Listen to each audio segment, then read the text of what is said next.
Баршаға ассалаумағалейкум. Бүгін бізде Мерседес автокөлігі ешкі 211 кузов.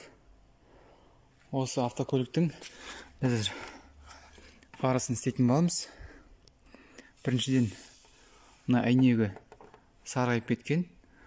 Содан кейін өзінің мында ксенон тұр. Ксенонды алып, орнына билет модульді қоятын боламыз. Ол үшін қазір біз бірінші бампер шешеміз. Содан кейін фардың өзін шешетін боламыз. Сонымен бамперін шешіп алдық. Екі фарысына шешіп алдық. Енді екі фарыны қыздырып пешке. Мында пеш бар. Пешке қыздырып герметикасын жібітіп әйнегін шешіп алу керек болады. Фарымызды арнайы пешке салдық. Температураны 115-ке қойдым.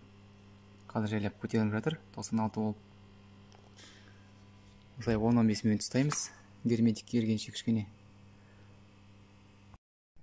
Пешкеден шығардық. Енді осылай жайлап әйнегін шешіп аламыз.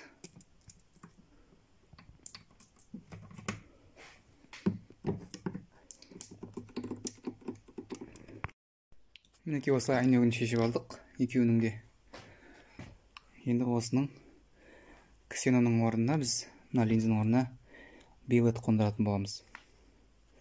Және де мына әйнектерін тазартып полировать етеміз.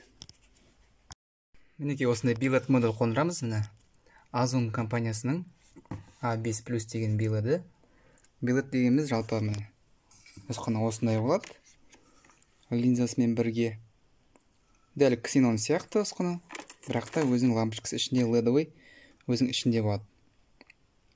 Өзінің ішінде өзінің чипі бар, және охлаждение вентилятор бар. Қазіргі кезде осы актуальны болып жатыр. Билет модульдер қондыру. Ксенонның орнына, өзінің орнына дәлме-дәл түседі, дәл сол размер. Бірақ жарығы оның 2-3 есе жақсы болады.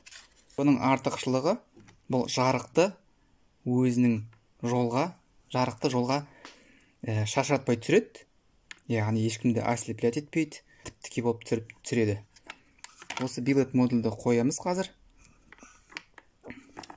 Комплектте міне 2 штугы.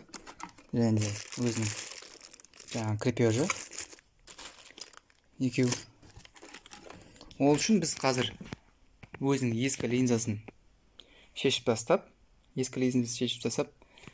жаңа билет модульді қондыру керек болады. Дальныйға тиіспейміз. Дальный солай тұра береді. Ал ближнийдің орнына билет модуль қойып, және де бір жақсы жері, бұда шторка бар. Шторка деген жаңағыдай дальный бірге жүреді. Яғни ближнийда, дальнийда болады. Мінекей осылай өзінің линзасын шешіп алдық. Мына жерде 3 креплениясы бар екен мындай. Осының бұрау арқылы бұлай кілтеніп тұрады. Осылай бүйтіп бұрау арқылы үшеуін мына өзінің тесіктерінен шығарып алдық. Астында бар. Мінекей мына өзінің линзасы. Мінекей мында лампочка. Мына негізі фарс серілген екен, бұрын ашылған. Мынандай ксенон лампочкаларын және де ксенон лампочкасын және де осындай блок рожығы қондырылған. Оны қазір мен алып тастадым. Ендігі мәселе осының орнына дәл осындай размермен, осындай арақашықтықта келтіріп, біздің жаңағы билет модульді салу керек болады. Сонымен достар, полировка жасадық. Бір әйнегін осындай болып тұр қазір.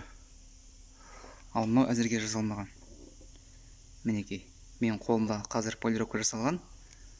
Ал мына жерде жатқаны әлі полировка жасалмаған.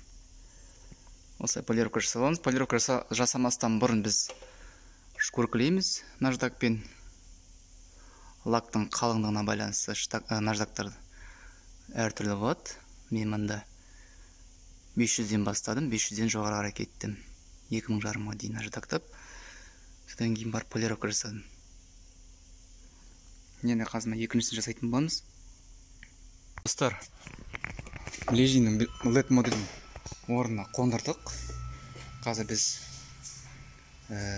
регулировкасын келтіретін боламыз стенд арқылы. Мына қазір біздің орында тұр, мына LED модуль.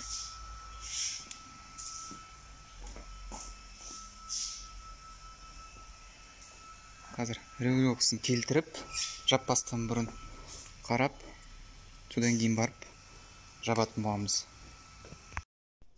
Достар, қазір біз фараны жинап, отражательдердің бәрін орнына салып, тазартып. Мына ескі герметиктің орнын тазартып, қазір мен жаңадан герметик орнына салып қойдым. Арнайы герметик, мынау фарға арналған. Түгелдей былай өткіземіз осылай. Өзінің орындарына, кантына. Содан кейін барып пешке саламыз, қыздырамыз.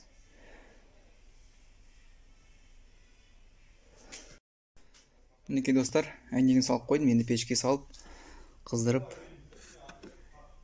әйнегін кигізетін боламын орнына. Сосын көретін боламыз.